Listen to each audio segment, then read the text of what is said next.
Good morning students, I am Manish Gupta from Shivjyoti Educational Group. Today we will study chapter number 3 Sociology. Understanding Social Institution. इसके part 1 के अंदर हमने अलग अलग चीज़ों के बारे में स्टडी करी थी, जस्ट लाइक जैसे कि आपकी फैमिली है, मैरिज है, किनशिप है, आपका वेरिएशन इन फैमिली फॉर्म्स है, फैमिली किस तरह से है जो सोशल स्फीयर्स और से कनेक्टेड है, सोशल चेंजेस क्या क्या आते जा रहे हैं, जेंडर्ड का क्या इम्पोर्टेंसी है, मैरिज की क्या क्या फॉर्म्स हैं एटसेट्रा, उसके बारे में हमने स्टडी किया था। आज हम सेकंड पार्ट के अंदर जो मैरिज के को अरेंज करना, उसके क्या रूल्स हैं, पार्टिसिपेशन क्या है, उसके बारे में देखेंगे। तो सबसे पहले इसलिए कहा कि the matters of arranging marriage rules and participation prescriptions. तो यानी मैरिज को आप अरेंज कर रहे हैं, एक निश्चित कर रहे हैं, उसके क्या नियम हैं, प्रिस्क्रिप्शंस क्या क्या हैं, उसके बारे में।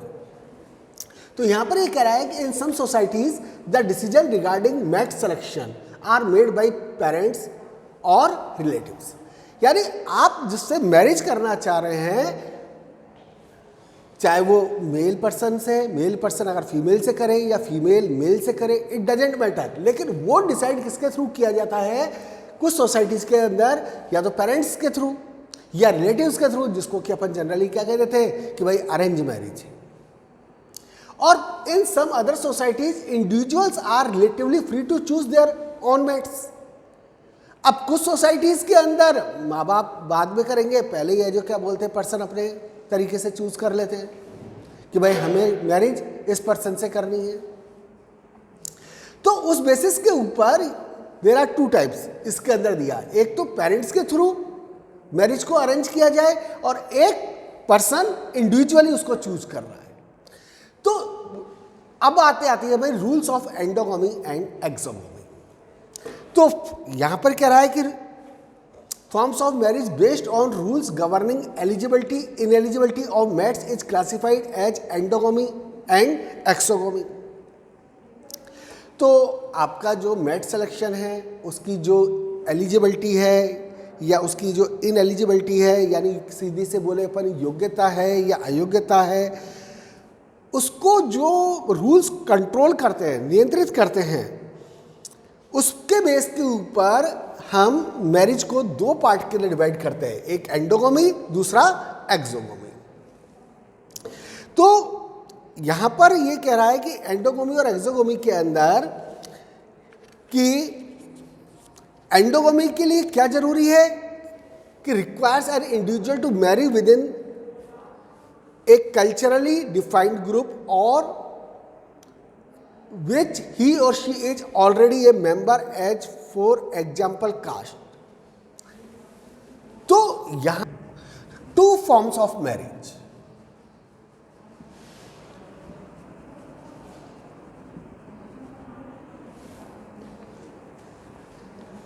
कितने ग्रुप हैं इसके? टू फॉर्म्स दिए हैं।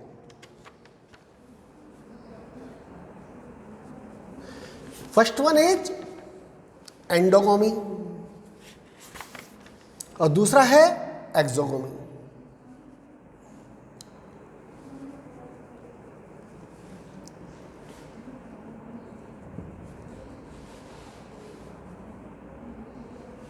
तो एंडोगमी यानी ऑन्स कल्चर, और भी उसको डिफाइन करें यानी पर्टिकुलर कास्ट ग्रुप। और इसके अंदर जो आता है आपका एक्सोगमी के अंदर, इसके अंदर इंडिविजुअल्स टू मैरी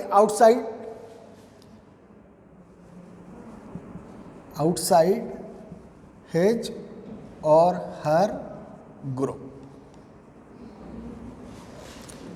यानी सीधा सीधा अपन बोले कि भाई एंडोगमी के अंदर क्या चीज रिक्वायर्ड है कि फॉर्म्स ऑफ एंडोगमी के अंदर इंडिविजुअल जो मैरिज करता है वो एक कल्चरली डिफाइंड ग्रुप है, जिसको कि वो ऑलरेडी उसका मेंबर है, जब उसका ऑलरेडी मेंबर है, यानी वो पर्टिकुलर एक अपने कास्ट ग्रुप का मेंबर है और अपनी मैरिज किसके अंदर कर रहा है, अपने कास्ट ग्रुप के अंदर वो मैरिज कर रहा है।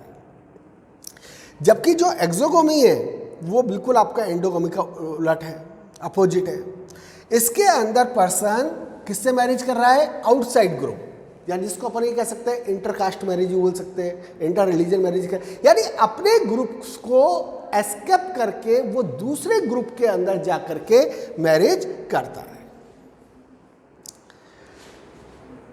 अब जो एंडोगोमी है और एक्सोगोमी है, तो नेक्स्ट आता है बेटा हमारा एक्सोगोमी। अब एक्सोगोमी के अंदर the person married outside his or her group, अपने ग्रुप से अलग हट करके वो जाकर के मैरिज करता है। अब अपने ग्रुप को एस्केप कर रहा है, इसका मतलब ये नहीं कि केवल वो कास्ट को ही कर रहा है, हो सकता है वो अपने प्लेस को भी कर रहा हो। तो प्लेस के बेस के ऊपर नॉर्थ इंडिया में अपने डॉटर की मैरिज जो है लोग वो करते थे, वो दूर दराज के गांवों में के अंदर करते थे, फार ऑफ विलेज, अपने डॉटर की मैरिज को। और उसके पीछे रीजन था कि आफ्टर मैरिज उनकी जो डॉटर है वो बार बार अपने घर पर न आए। सेकेंड रीजन ये था इसका कि without the interference of her relatives, उसके ससुराल के अंदर उसके परिवार वालों का, उसके रिलेटिव्स का कोई बहुत ज़्यादा इंटरफेरेंस ना हो, और वो उस जगह के ऊपर एक अपना सामंजस्य अपने आप को सेटल करें इजीली। तो उस बेस के ऊपर ये एक्सोगोमी जो था वो फार ऑफ विलेज उसका एक रीजन था। अब अलग अलग तरह से जब मैरिज हो जाती है, आफ्टर मैरिज विदाई गीत वगैरह गाए जाते हैं, तो वो भी आपकी बुक के अंदर दिया है, उसको मैं एक्सप्लेन तो करूँगा नहीं क्यों फालतू का है। अब आता है हमारा नेक्स्ट वन इज डिफाइनिंग। तो defining some basic concept particularly those of family, kinship and marriage. तो अब यहाँ पर ये बेसिक कॉन्सेप्ट के बेस के ऊपर एक्सप्लेन कर रहा है कि भाई फैमिली क्या है, किनशिप क्या है, मैरिज क्या है, उसको एक्सप्लेन करना है। तो सबसे पहले हमारा आता है फैमिली। तो फैमिली क्या है, is a group of person, is a group of persons directly linked by किन कनेक्शन, यानी सीधा सीधा इसके अंदर जो फैमिली है कुछ ग्रुप ऑफ पर्सन्स जिसका के लिंक आपस के अंदर एक ब्लड रिलेशन के बेस के ऊपर रहता है। और the adult members of which assume responsibility for caring the children, यानी आपके एडल्ट मेंबर्स यानी आपके पेरेंट्स भी हो सकते हैं, आपके ग्रैंड पेरेंट्स भी हो सकते हैं, आपके एल्डर्स भी हो सकते हैं, उनकी ये रेस्पॉन्सिबिलिटी है कि वो अपने बच्चों की केयरिंग प्रॉपर तरीके से करें। तो इनको मिलाकर के क्या बोला जाता है, फैमिली। अब किनशिप जो है वो क्या है, ties are connection between individuals established either through marriage और through the lines of descent that connect blood relatives, mother, father, sibling, offspring etcetera.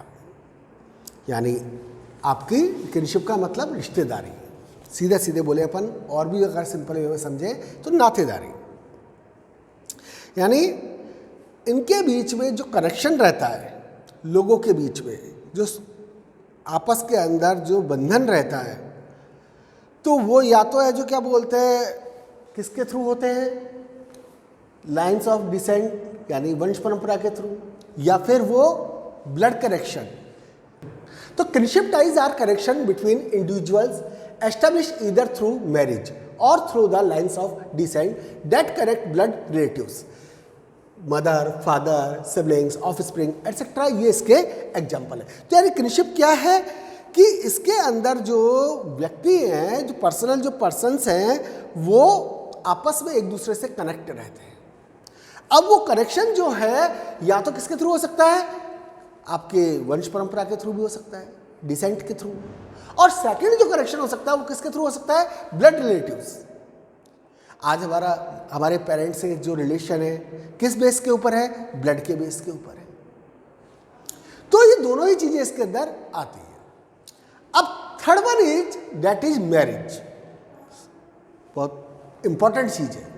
तो मैरिज क्या है कि marriage can be defined as a socially acknowledged and approved sexual union between two adult individuals. तो marriage क्या है, marriage दो adult person के बीच में, मेल और फीमेल के बीच में एक सेक्सुअल रिलेशन है जिसकी कि अप्रूव्ड कौन करता है, सोशल समाज के थ्रू उसको क्या है, मान्यता दी गई है, उसको अप्रूव्ड किया गया है। तो उस फॉर्म के अंदर मैरिज को क्या किया गया है, डिफाइन किया गया है। तो when two people marry they become kin to one another. जब ये आपस के अंदर मैरिज कर लेते हैं दो पर्सन, तो वो आपस में एक दूसरे के क्या बन जाते हैं, रिश्तेदार बन जाते हैं या नातेदार बन जाते हैं। तो the marriage bond also however connects together a wider range of people. तो जो मैरिज बॉन्ड है वो बहुत सारे लोगों को एक दूसरे से अटैच कर देता है, जोड़ देता है। Parents, brother, sister and other blood relatives become the relatives of the partner through marriage. यानी आज कोई मेल पर्सन जिस फीमेल पर्सन से मैरिज कर रहा है, तो जो उस फीमेल पर्सन के फादर हैं, मदर हैं, ब्रदर हैं, सिस्टर हैं, वो सब उसके रिलेटिव्स बन जाते हैं। सिमिलरली वो फीमेल पर्सन अगर जिस मेल पर्सन से मैरिज कर रही है, तो उस मेल पर्सन के जो भी रिलेटिव्स हैं, मदर, फादर, ब्रदर, सिस्टर, वो उस फीमेल के रिलेटिव्स बन जाते हैं। तो इसके बेस के ऊपर जो फैमिली है उसको भी हम दो पार्ट के अंदर डिवाइड कर देते हैं। फर्स्ट वन इज, यहां कह रहा है कि the family of birth is called family of orientation. यानी बर्थ के बेस के ऊपर जो फैमिली है उसको क्या कहा जाएगा, फैमिली ऑफ ओरिएंटेशन। यानी जिस परिवार के अंदर आपका बर्थ हुआ है तो that is family of orientation, आपके पेरेंट्स का। And the family in which a person is married is called the family of procreation. यानी अब दूसरा फैमिली कौन सी हुई, क्लोज, जिस परिवार में उसकी मैरिज हुई है, तो उस मैरिज वाले परिवार को क्या बोला जाएगा, फैमिली ऑफ प्रोक्रेशन। तो यहां पर यह भी कह रहा है the kin who are related through blood are called consequence kin, while the kin who are related through marriage are called affiants। तो यहाँ पर कह रहा है ये कि भाई जो किन्स है, रिश्तेदारी है, जो ब्लड के थ्रू है, वो क्या है, आपके ब्लड रिलेटिव्स हो गए। यानी जिस परिवार में आपका बर्थ हुआ है उससे आपकी जो आपके जो ब्रदर है, आपकी जो सिस्टर है, जो ब्लड रिलेशन है आपका, तो उस बेस के ऊपर रिश्तेदारी हो गई। जबकि while the kin who are related through marriage के है, जिसके आपकी मैरिज हुई है जिस परिवार के अंदर, उस परिवार से जो आपकी रिश्तेदारी है वो क्या है, आपके एफाइंस, यानी आपकी वैवाहिक संबंध के बेस के ऊपर आपकी रिश्तेदारी उससे बनी है। तो इस बेसिस के ऊपर मैरिज को हमने डिफाइन किया है। अब आता है आपका वर्क एंड इकोनॉमिक लाइफ। तो सबसे पहले आता है हमारा व्हाट इज वर्क, यानी वर्क क्या है। तो work here quite clearly refers to paid employment. This is the most widely understood sense of work in modern times. यानी वर्क क्या है आपका, कि आप जो काम कर रहे हैं उसके बदले, वो काम के बदले में आपको पेमेंट मिलना चाहिए, पेड एम्प्लॉयमेंट। और ये ही जो मॉडर्न टाइम्स के अंदर वर्क को समझने का सबसे बढ़िया तरीका है कि भाई आपने जो वर्क किया उस वर्क के बदले में आपको पेमेंट मिल रहा है, इसका मतलब वो क्या है, वर्क है। अगर आपने वॉलेंटरी वर्क किया है तो उसको नहीं माना जाएगा। तो द टर्म कि बहुत सारे जो वर्क हैं वो है जो क्या बोलते हैं, पेड एम्प्लॉयमेंट के आइडिया से कनेक्टेड नहीं है। Much of the work done is in the informal economy फिर जैसे कि they are not recorded in any direct way in official employment statistics के अंदर उसको रिकॉर्ड नहीं किया जाता। तो यानी वर्क को इसलिए कहा कि जो वर्क है वो एक तो फॉर्मल है, एक आपका इनफॉर्मल है। तो इनफॉर्मल के अंदर जो इकोनॉमी है refers to the transaction outside the sphere of regular employment, sometimes involving the exchange of cash for services provided but also often involving the direct exchange of goods और services.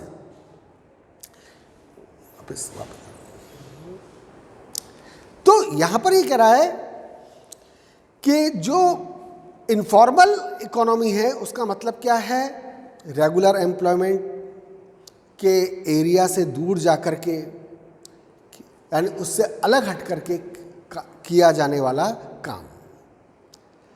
अब इसके अंदर है जो क्या बोलते हैं, जो काम हम करते हैं उसके बदले में हमें क्या मिलता है, कैश मिल जाता है, नगद भुगतान हो जाता है। लेकिन कई बार देखने में आता है कि काम के बदले में गुड्स और सर्विसेज को भी आपस के अंदर एक्सचेंज कर लिया जाता है। तो यहां पर ये कह रहा है कि we can define work whether paid और unpaid as the carrying out of task requiring the expenditure of mental and physical effort, goods and services that cater to human needs. तो यहाँ पर हम वर्क को किस चीज़ के ऊपर बेस के ऊपर डिफाइन कर सकते हैं, चाहे वो पेड हो या अनपेड हो, किस बेसिस के ऊपर कि मेंटल एंड फिजिकल एफर्ट, यानी आपने जरूरी नहीं काम करने के लिए आपको के वाला जो फिजिकली वर्क करने की जरूरत, आप जो वर्क कर रहे हैं वो मेंटली वर्क भी हो सकता है। तो उसके अंदर आपका जो फिजिकली और जो मेंटली एफर्ट्स जो आपके द्वारा किया गया है और उसके ऊपर आपको क्या पेड किया जा रहा है, उसके बेस के ऊपर ही वर्क को क्या किया जा सकता है, डिफाइन किया जा सकता है। अब आता है हमारा नेक्स्ट टॉपिक, और इसी के अंदर ये कह रहा है कि भाई जिसका कि मेन टारगेट क्या होता है कि जो ह्यूमन नीड्स है उनकी ज़रूरतों को पूरा करना, उसका मेन ऑब्जेक्टिव्स होता है। अब आता है हमारा modern forms of work and division of labour, यानी जो वर्क के मॉडर्न फॉर्म्स क्या हैं और लेबर को किस तरह से डिवाइड किया गया है। तो यहाँ पर कह रहा है कि जो प्री मॉडर्न टाइम्स के अंदर हम बात करें, सोसाइटी की बात करें, अधिकतर जो वर्क जो होता था वो खेतों के ऊपर ही होता था, यानी सोसाइटी हमारी है जो क्या बोलते हैं एग्रीकल्चर के ऊपर डिपेंडेंट थी, और एग्रीकल्चर के ऊपर डिपेंडेंट होने की वजह से लाइव स्टॉक्स वगैरह से भी रिलेटेड हुआ करती थी।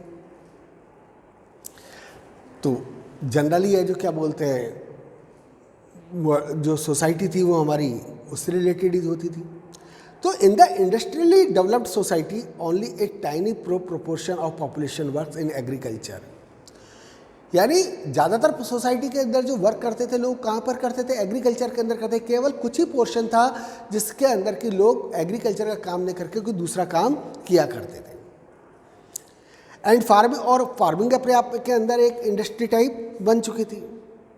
तो यहाँ पर इसने एग्जांपल दिया, तो one of the most distinctive characteristics of the economic system modern society is the existence of a highly complex division of labour. तो जो मॉडर्न सोसाइटी की जो सबसे इंपॉर्टेंट कैरेक्टरिस्टिक्स दी है, विशेषता जो दी है, वो क्या है कि कॉम्प्लेक्सिटी के बेस के ऊपर लेबर को डिवाइड करना, यानी लेबर का डिवाइडेशन करना, और वो वीकेंड से अपने बोले श्रम का विभाजन करना। तो work has been divided into an enormous number of different occupation in which people specialise. अब वर्क के बेस के ऊपर क्या हुआ, बहुत सारे लोगों को वर्क ने अलग अलग ऑक्यूपेशन के बेस के ऊपर जिस काम के अंदर उनकी स्पेशलाइजेशन है उसके बेस के ऊपर इसको डिवाइड कर दिया। In traditional societies, non-agricultural work entailed the mastery of a craft. अब ट्रेडिशनल सोसाइटी के अंदर जो पर्सन एग्रीकल्चर का काम नहीं करते थे उसको वो क्या करते थे, कोई अपने घरों के अंदर कॉटेज इंडस्ट्री वगैरह टाइप्स का काम धंधा करते थे। तो वो पर्सन जो इस टाइप का काम करते थे उनका उस चीज के अंदर स्पेशलाइजेशन होता था, मास्टरी होती थी। तो craft skill were learn through a lengthy period of apprenticeship and the workers normally carried out of all aspects of the production process from beginning to end. अब जो क्राफ्ट स्किल थी, अब यहाँ आप काम करना सीख रहे, तो कोई ये नहीं कि काम करना आप एक दिन के अंदर 2 दिन के अंदर सीख गए, एक बहुत लंबा टाइम लगता था, जिसको कि बोलते हैं प्रॉपर ट्रेनिंग टाइप उसका टाइम पीरियड होता था, बहुत लेंथी टाइम पीरियड हुआ करता था। और जो वर्कर्स है वो जो काम करता था वो production process, aspects of the production process from beginning to end, यानी शुरुआत से लेकर के एंड तक के सारे काम वो उस पर्सन के थ्रू या उस फैमिली मेंबर के थ्रू ही किए जाते थे। अब before industrialisation most work took place at home and was completed collectively by all the members of the household. अब मैं पहले ही बोल चुका, यानी कॉटेज इंडस्ट्री, क्योंकि उस समय पर कोई आज की तरह इंडस्ट्रीज तो थी नहीं, उस समय पर मोस्ट ऑफ द जो वर्क होता था वो कॉटेज इंडस्ट्री की फॉर्म में ही होता था। और कॉटेज इंडस्ट्री के अंदर सारा काम किसके थ्रू होता था? फैमिली मेंबर्स के थ्रू उनको कंप्लीट कर लिया जाता था। एडवांसेस इन इंडस्ट्रियल टेक्नोलॉजी, अब जैसे जैसे इंडस्ट्रीज की टेक्नोलॉजी एडवांस होती गई, such an machinery operating in electricity and coal. अब जो मशीनरी सिस्टम था, यानी पहले वर्क हो रहा है हाथ से, अब वो सारा का सारा वर्क किसके थ्रू हो रहा है? इलेक्ट्रिसिटी के थ्रू, कोल के थ्रू। किस बेसिस के ऊपर? क्योंकि बिकॉज उसको डेवलप कर लिया गया, टेक्नोलॉजी आ गई, contributed to the separation of work and home. तो इसकी बेस के ऊपर क्या हुआ? अब घर अलग हो गया और वर्क अलग हो गया, यानी घर आपका अलग प्लेस है, वर्किंग प्लेस आपका अलग हो गया।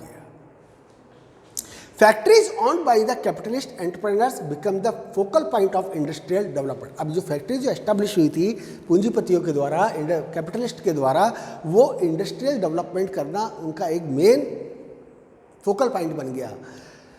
तो people seeking jobs in factories were train to perform a specialised task. अब जो लोग फैक्ट्री के अंदर काम कर रहे हैं, तो ऐसा नहीं कि फैक्ट्री के अंदर जो पर्सन काम कर रहा है, एक पर्सन काम कर रहा है, उसको वो सभी तरह के काम कर रहा है। जिस पर्सन की स्पेशलिटी, मास्टरी जिस वर्क के अंदर होती थी, उसको वो काम दिया जाता था। तो यानी वो वहाँ पर एक स्पेशलाइज्ड टास्क कंप्लीट करता था और उसके बदले में, उस काम के बदले में उसको उसकी वेजेस मिलती थी। तो जो मैनेजर्स थे वो वर्क को सुपरवाइज करते थे। यानी अब हर जगह का काम दिया, मैनेजर का वर्क अलग है, वर्कर का वर्क अलग है। तो मैनेजर वर्क क्या कर रहा है? वर्क को सुपरवाइज कर रहा है। किसके वर्क को? वर्कर के वर्क को सुपरवाइज कर रहा है। Fourth their task was to enhance workers productivity and discipline. और उसका काम क्या है? वर्कर्स की प्रोडक्टिविटी को इंक्रीज करना और उसको डिसिप्लिन में रखना। ये काम किसका? वर्कर का। और वर्कर का काम क्या है? जो उसको टास्क दिया गया है, जो उसको स्पेशलाइजेशन है जिस टास्क के अंदर, उस काम को उसको कंप्लीट करके देना।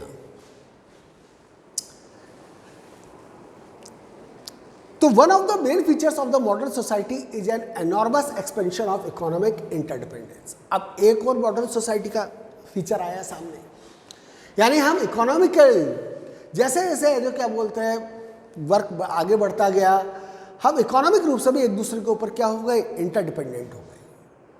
We are all dependent on all immense number of other workers stretching right across the world for the products and services that sustain our lives। अब यहां पर ये कह रहा है कि भाई हम जो क्या बोलते हैं दूसरे लोगों के ऊपर डिपेंडेंट तो है ही सही, साथ में जो हमारे लाइफ को सस्टेन करने के लिए जो चीज़ें ज़रूरी हैं वो भी वर्ल्ड के अलग अलग पार्ट्स के अंदर फैले हुए हैं और हम उन लोगों के ऊपर डिपेंडेंट हैं।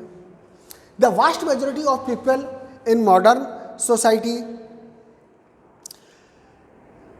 do not produce the food they eat, the houses they live in or material goods they consume। यानी ज़्यादातर जो लोग हैं मॉडर्न सोसाइटी के अंदर वो दूसरे लोगों के ऊपर डिपेंडेंट है। आज पर्सन एक किसी फैक्ट्री के अंदर जनरल मैनेजर है या कुछ अदर्स है, फूड के लिए फार्मर्स के ऊपर डिपेंडेंट है। जिस घर के अंदर वो रह रहा है वो भी उसने नहीं बनाया है, वो भी उसने दूसरे से कंस्ट्रक्ट करवाया है, तो उसके लिए भी वो दूसरे के ऊपर डिपेंडेंट है। और कई सारी दूसरी चीज़ें उसके लिए भी वो दूसरे के ऊपर डिपेंडेंट है। तो यहाँ पर कह रहा है, अब नेक्स्ट आता है हमारा ट्रांसफॉर्मेशन ऑफ वर्क। तो industrial process were broken down into simple operation that could be precisely timed, organised and monitored. तो जो इंडस्ट्रियल प्रोसेस है उसको अब कॉम्प्लेक्स वे से क्या कर दिया गया है, सिंपलिसिटी के अंदर कन्वर्ट किया गया है। और जिसका कि सही काम क्या है, उसके टाइम को मैनेज करना है, उसको ऑर्गेनाइज करना है, उसको मॉनिटरिंग करनी है।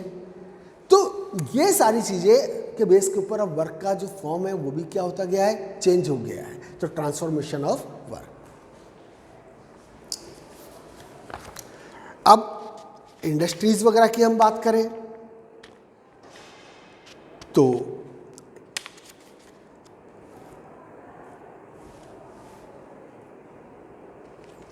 ये mass production demands mass market. आप जो क्या किसी चीज़ को बहुत ज़्यादा क्वांटिटी के अंदर प्रोडक्शन करना चाहते हैं तो उसको सेल करने के लिए भी मार्केट भी उसी बेसिस के ऊपर होना चाहिए। तो जहाँ पर बहुत ज़्यादा क्वांटिटी के अंदर चीज़ों को सेल किया जाता है या रिटेल के अंदर सेल नहीं किया जाता, उसको क्या कहा जाता है, मास मार्केट। तो मास प्रोडक्शन के लिए भी की ज़रूरत क्या है, मास मार्केट की ज़रूरत। तो one of the most significant innovation was the construction of a moving assembly. तो यहाँ पर जो सबसे बड़ी चीज़ जो सामने आई थी वो क्या है कि मास प्रोडक्शन की वजह से मास मार्केट चाहिए, और ये इस सोसाइटी का एक सबसे सिग्निफिकेंट फीचर्स बनकर के सामने आया था। तो modern industrial production needed expensive equipment and continuous monitoring of employees through monitoring और सर्वाइवलनेस सिस्टम।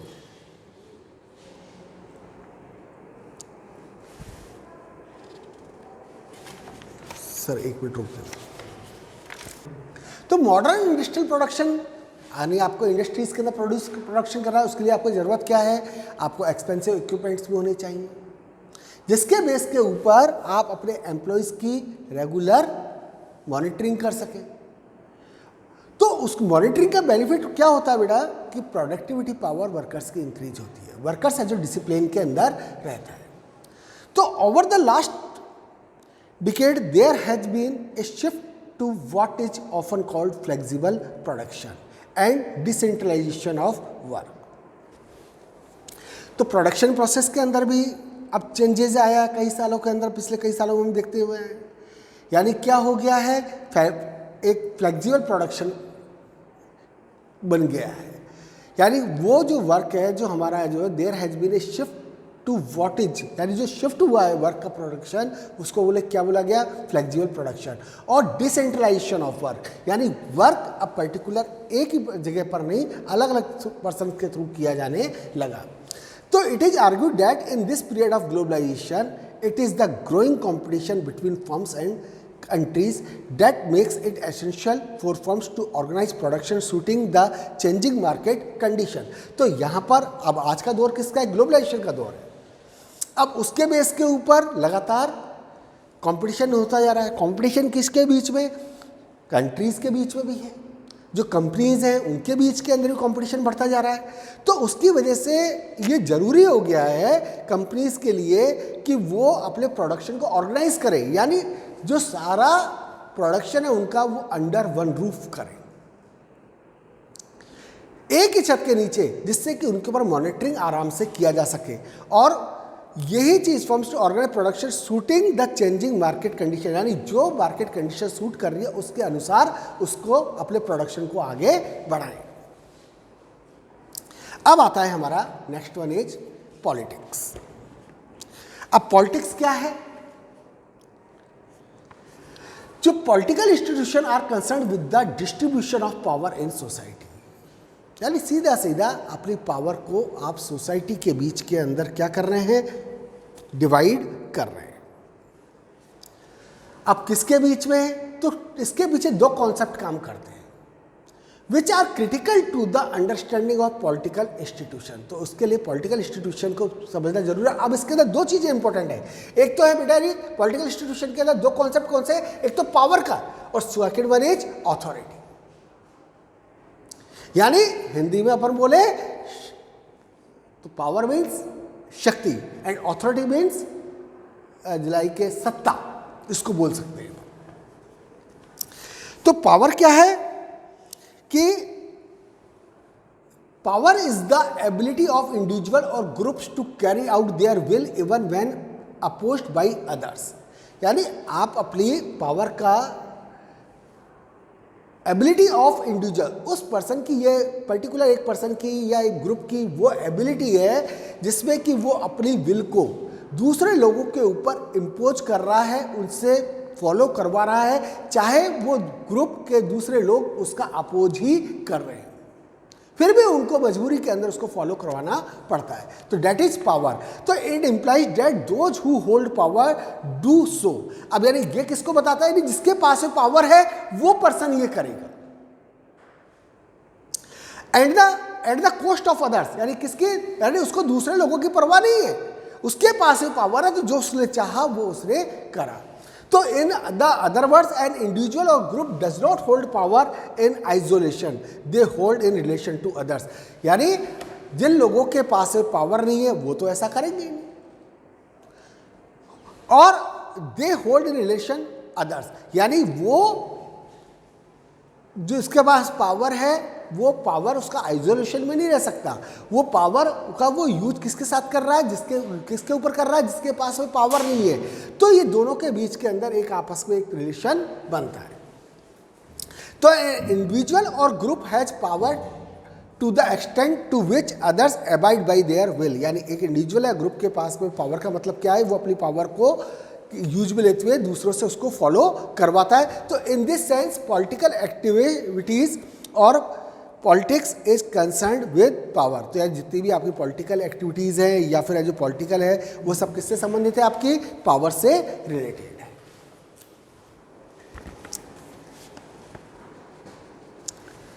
तो power is exercise through authority. अब पावर का यूज कौन करेगा, अथॉरिटी के थ्रू किया जाता है, सीधा सीधा उसका वो है। पावर किसके थ्रू, अथॉरिटी के थ्रू यूज में ली जा रही है। तो authority is that form of power which is accepted as legitimate, that is as right and just. यानी अथॉरिटी क्या है, पावर का वो चीज है जिसको कि सभी लोगों ने एक्सेप्ट किया है। क्यों एक्सेप्ट किया है, क्योंकि वो अकॉर्डिंग टू लॉ यानी कानून के अनुसार बनी हुई है, यानी वो लेजिटिमेट है। और उसी को जो चीज लेजिटिमेट है उसी को लोग क्या मानते हैं कि बिल्कुल ये सही है और जस्टिफिएबल है। तो यहाँ पे कह रहा है कि it is institutionalised because it is based on legitimacy. अब ये जो है वो क्या है, लेजिटिमेसी है, संस्थागत है। क्यों है, क्योंकि because it is based on, क्योंकि किसके ऊपर बेस्ड है, लेजिटिमेसी के ऊपर बेस्ड है। तो people in general accept the power of those in authority as they consider their control to be fair and justified. तो लोग भी जनरली उस पावर को एक्सेप्ट करते हैं जो बिल्कुल सही हो, न्यायोचित हो। तो often ideology exist that help this process legitimate. अब कई सारी जो आइडियोलॉजीज है वो भी होती है जो कि इस चीज को सही ठहराती है। नेक्स्ट आता है हमारा स्टेटलेस सोसाइटी। अब स्टेटलेस सोसाइटीज यानी क्या है कि जो एम्पिरिकल स्टडीज जो है स्टेटलेस सोसाइटीज की by social anthropologist over 60 years ago demonstrated how order is maintained without a modern governmental apparatus। तो जो एम्पिरिकल स्टडीज़ हैं स्टेटलेस सोसाइटीज़ की, बताते हैं कि पिछले 60 सालों के उसके अनुभव के आधार के ऊपर वो बिना मॉडर्न गवर्नमेंट अपरेटस के इसको मेंटेन नहीं किया जा सकता। तो there was instituted the balance opposition between parts. तो उनके बीच के अंदर बैलेंस बनाने की भी जरूरत है। क्रॉस कटिंग अलाइंस हो बेस्ड ऑन किनशिप, अभी किसके किनशिप के बेस के ऊपर भी हो सकता है, मैरिज के बेस के ऊपर भी हो सकती है। यानी उनके रूल्स रेगुलेशन को जो बने हुए हैं उनको इस बेसिस के ऊपर फॉलो करवाया जाता है। रेजिडेंस है, राइट्स है, ceremonies involving the participation of friends and force etcetera. So thank you students. ये सेकेंड पार्ट हमारा कंप्लीट हुआ। थर्ड पार्ट के अंदर हम अब द कॉन्सेप्ट ऑफ स्टेट के बारे में नेक्स्ट क्लास